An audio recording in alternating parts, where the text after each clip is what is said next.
Senator Erwin, the 12 might want to rein him in even during martial law, even during the abuse of arrest, kaliwat kanan at yung mga torture.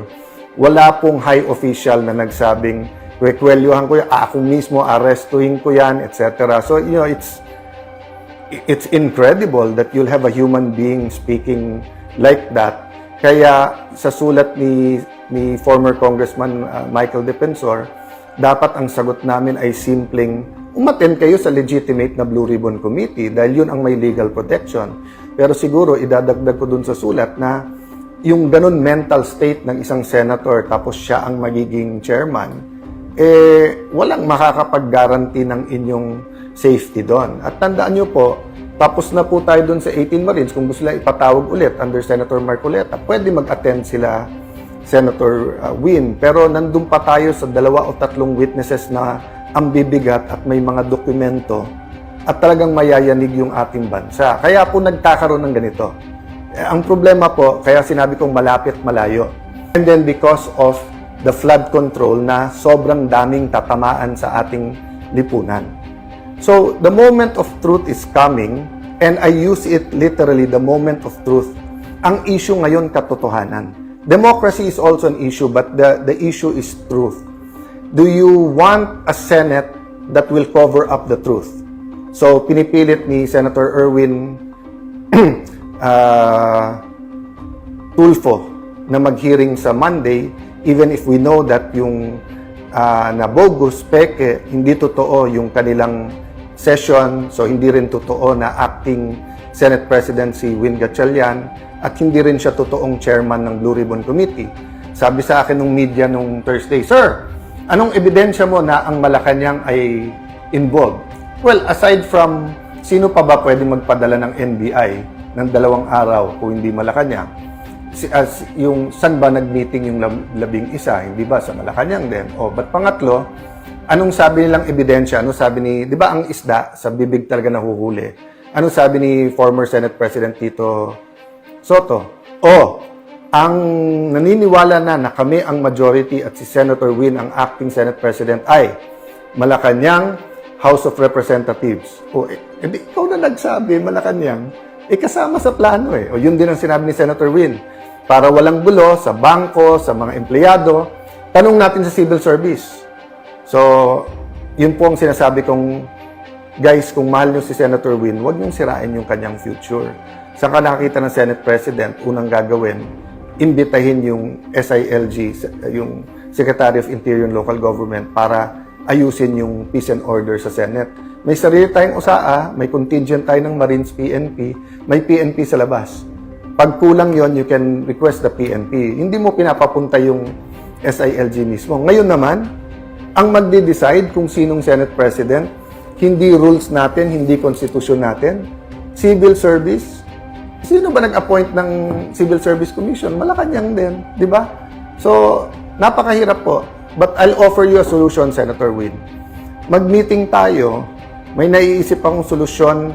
Mahirap umanap tayo ng solusyon kung sino ang tunay na Senate President kasi yung 3 libro na hawak ko ay nagsasabing yung legitimate Senate President, yung nahalal nung 13. May mga pinakita sa akin whether ito'y pong... Basta saka ko na ilalabas yung mga ebidensya, but basically ang sinasabi, nakipagsabuatan si Senator Lacson sa administrasyon para iporma laban kay Jinggoy, kay Cheese, kay Joel, etc. Regardless kung may zero truth, partial truth, or whatever. And then may mga pinagtakpan, no? From masterminds lower. And then iba-ibang grupo 'yon, ha. Wala pa yung wala pa atang 18 noon yung Marines. So ang inudyukan namin noon ay si Senator Loren. So again, wala naman nagsabing dapat ako, binigay ko sa kanya. Nag-usap kami, sabi niya, Alan, sana tayong 2, no? But kaming 2, meaning mag-sharing din kami. So when we were going to execute, dahil may 14 na kami, biglang may mga tumawag at doon po nag-umpisa. Doon ko nalaman na negotiable pala yung mga kaso nila. Kasi tinawagan na yung mga may kaso, wag nyo lang iboto si Loren, bawiin nyo, hindi na kayo kakasuhan. At yung isa doon, na witness ko mismo dahil sa harap ko, tinawagan yung isang high official at narinig ko yung pinag-usapan. So, we stopped there kasi nga may isa naman, wala naman siyang kaso, yung kunikwento ko sa inyo. Pero nagulat ako, takot na takot, no? And isang dahilan takot, minsan medyo napitik din siya na baka banggitin ang pangalan niya. Although he swears wala naman siya. At doon ko nga nakita na grabe ang leeway ni Senator Lacson na kasi may sinabi si Senator Lacson doon na parang hindi, kausapin natin yung mga namamahala kasi yung witness na yan ay hindi credible. Pero pagdating kay Joel Villanueva, pagdating kay Jinggoy, pagdating kay Cheese, credible naman yung, well, wala si Cheese ata sa witness na yon, no? Pero dun sa dalawa, or at least kay Senator Joel, yung witness na, yung particular witness na yon. Sabi ni Senator Lacson, sirang-sira ng Senado. Ikaw naman sumira sa Senado eh. Through false testimony witness using the blue ribbon laban sa ating mga kasama. So, etong mga kaganapan ng May 11-13, Malacanang ang may control dyan sa NBI, hindi sa amin. Tapos iwa-whitewash nyo pa para sabihin wala ang mga NBI sa loob ng Senado. So, tama yung sinabi ni Senator Gringo.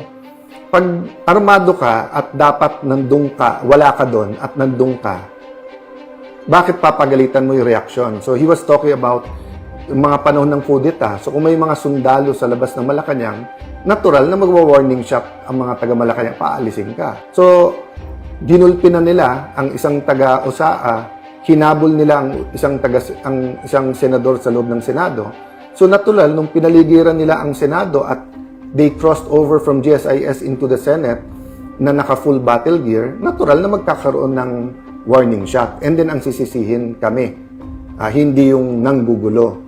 So the point is, these hearings, you know, you had your chance to have hearings. Ilang buwan naman kayo na hindi nag-hearing, di ba?